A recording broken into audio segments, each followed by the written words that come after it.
नेताजी मुलायम सिंह के निधन के बाद मैनपुरी लोकसभा सीट खाली हो गई है, जिसकी वजह से 6 महीने के अंदर ही उपचुनाव, लोकसभा का उपचुनाव कराना तय है।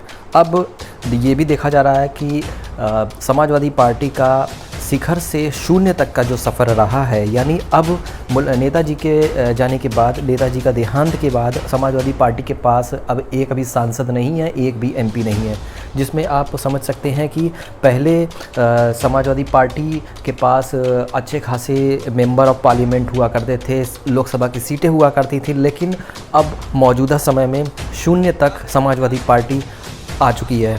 और अब क्या होगा, किस तरीके से समाजवादी पार्टी मैनपुरी में जो समाजवादियों का जो गढ़ है उसको बरकरार रखती है, किस तरीके से वो समीकरण है वो उसको टटोलती है। हालांकि इस पर मंथन हो रहा है, बैठक सैफई में बीते कई दिनों से जारी है। और आपको ये भी बता दें, शिवपाल भी मौजूद हैं, अखिलेश के चाचा शिवपाल बीते कई दिनों से, यानी नेताजी के देहांत के बाद वो सैफई में ही मौजूद हैं और गहन मंथन हो रहा है कि आखिर क्या किया जाए और आखिर किस तरीके से नेताजी का जो सपना है उसको साकार किया जाए। सब कुछ अखिलेश यादव पर निर्भर कर रहा है। मैंने आपसे पहले भी कहा था कि समाजवादी पार्टी में अब जो कुछ भी होगा वो सब कुछ अखिलेश यादव पर निर्भर करेगा। सीधे तौर पर आप ये समझिए कि अखिलेश यादव ही समाजवादी पार्टी के सर्वे सर्वा हैं। अब जो कुछ भी निर्णय समाजवादी पार्टी में लिया जाएगा वो अखिलेश यादव का ही निर्णय मान्य होगा।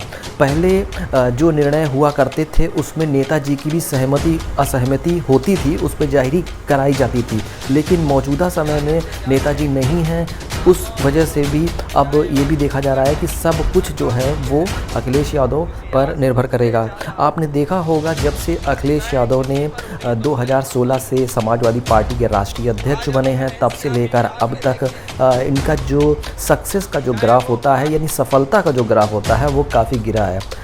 लोकसभा चुनाव, चाहे 2019 का लोकसभा चुनाव हो, चाहे 2022 हो या 2017 में विधानसभा चुनाव हो, हर समय अखिलेश यादव ने पराजय का सामना किया है। उसके बावजूद भी ये कुछ सीख नहीं हासिल कर रहे हैं, ना कुछ समझने की कोशिश कर रहे हैं। अब मौजूदा समय में मैनपुरी का जो उपचुनाव होने जा रहा है वो किस तरीके से ये गणित बैठाते हैं, बताया ये भी जा रहा है कि यहाँ तेज प्रताप यादव, धर्मेंद्र यादव, डिंपल यादव और शिवपाल के बीच, यानी 4 के बीच कुछ हो सकता है। डिंपल यादव को इस वजह से नहीं करेंगे अब क्योंकि डिंपल यादव को राज्यसभा भेजा जाना था। उस समय भी ये भी हुआ कि पिछली बार जाते जाते वो राज्यसभा रह गई। तेज प्रताप यादव और धर्मेंद्र यादव पहले से ही एमपी रहे हैं मैनपुरी से, लिहाजा वो दोबारा उन पर दांव शायद ना लगाएं। अब बच जाते हैं शिवपाल यादव। शिवपाल यादव एक उम्मीदवार हो सकते हैं समाजवादी पार्टी के कि इनको अखिलेश जो हैं चुनाव मैनपुरी से लड़ा सकते हैं, लेकिन अखिलेश यादव शिवपाल के लिए हामी भरेंगे, ये एक बहुत बड़ा सवाल होगा।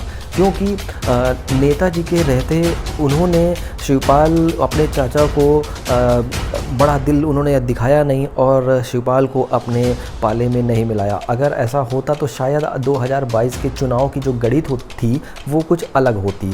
अब जो चुनाव इस समय मैनपुरी का होगा, यानी 6 महीने बाद जो उपचुनाव होगा, वो बिल्कुल दिलचस्प होगा। रिकॉर्ड तोड़ बम्पर रिकॉर्ड यहाँ पर वोटिंग होगी। अब वोटिंग होगी, ये भी हो सकता है कि बीजेपी आखिर वहाँ पे कौन उम्मीदवार खड़ा करे।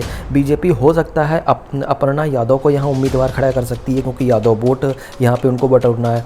हो सकता है बीजेपी यहाँ पर शिवपाल को भी उतार सकती है। वो इस वजह से क्योंकि नेताजी को श्रद्धांजलि देने के लिए वो बीजेपी वॉकओवर कर दे और प्रसपा उम्मीदवार ये बीजेपी उतार सकती है और बैकडोर से शिवपाल को ये सपोर्ट कर सकती है। ये राजनीति है, राजनीति में कुछ भी संभव है।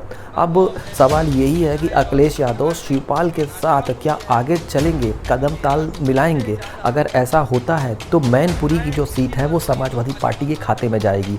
बहुत लोगों से हमने वहाँ पे बात करी, यानी मैनपुरी में जो रहने वाले लोग थे उनसे हमने बात करी, सभी लोगों का यही कहना था चाचा भतीजे का जो विवाद चल रहा है, उस विवाद को ख़त्म करके एक परिवार एकजुट होए और आगे समाजवादी पार्टी को राष्ट्रीय स्तर की पार्टी को यहाँ बनाया जाए।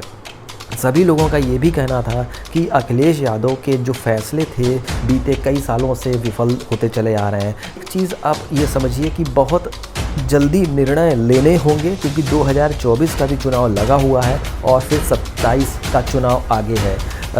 रणनीति बैठकर तैयार करी जाए, शिवपाल अखिलेश एक होकर एक मंच पर और एक विचारधारा यानी समाजवादी पार्टी में शामिल होकर आगे बढ़ें, तभी समाजवादी पार्टी का कुछ भला होने वाला है। लोगों का यहाँ तक कहना है कि अखिलेश यादव शिवपाल को उत्तर प्रदेश का प्रदेश अध्यक्ष नियुक्त करें, तभी कुछ भला समाजवादी पार्टी का हो सकता है।